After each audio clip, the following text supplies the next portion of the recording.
অনেক সময় আমরা একসাথে 2-3টা মুরগি কিনে নিই, তখন মুরগির গিলা কলিজা হয় অনেকগুলো।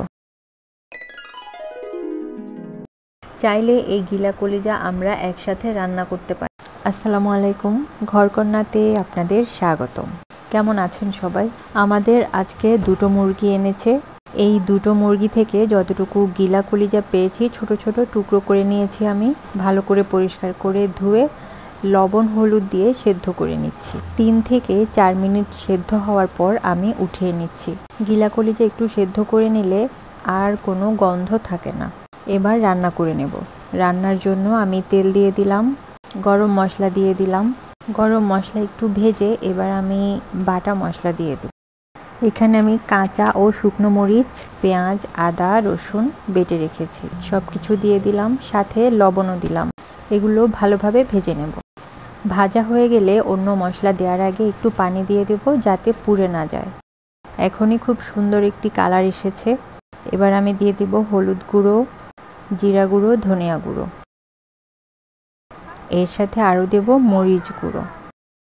এগুলো একটু ভালোভাবে কষিয়ে নেব। আরও একটু পানি দিয়ে দেব। কিছুক্ষণ কষানোর পর আমি এবার দিয়ে দেব টমেটো কুচি। টমেটো কুচি দিয়েও ভালোভাবে কষিয়ে নিতে হবে। তারপর কুচি করে রাখা আলু দিয়ে দিলাম। এই রেসিপি আপনারা কে কে করেন জানাতে পারেন। রুটি পরোটার সাথে খেতে কিন্তু অনেক ভালো লাগবে।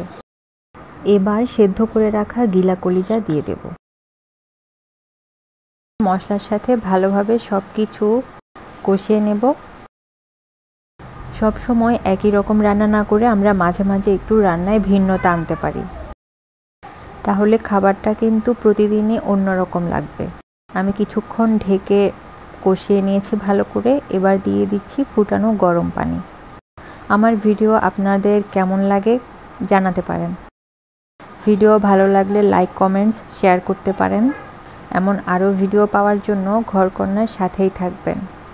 ঝোলটা একেবারে শুকিয়ে টান টান করে ফেলতে হবে। ঝোল শুকাতে শুকাতে মাংস আর আলু সেদ্ধও হয়ে যাবে। আমি তো এটা সাদা ভাতের সাথে প্রথমে খেয়েছি। গিলা কলিজা তো সবার ভালো লাগে না, যাদের ভালো লাগে তারা এভাবে রান্না করে দেখতে পারেন, অনেক মজা। ঝোল শুকিয়ে একেবারে টান টান করে ফেলেছি।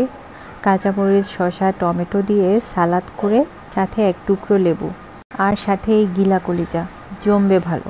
ভিডিওটি দেখার জন্য ধন্যবাদ।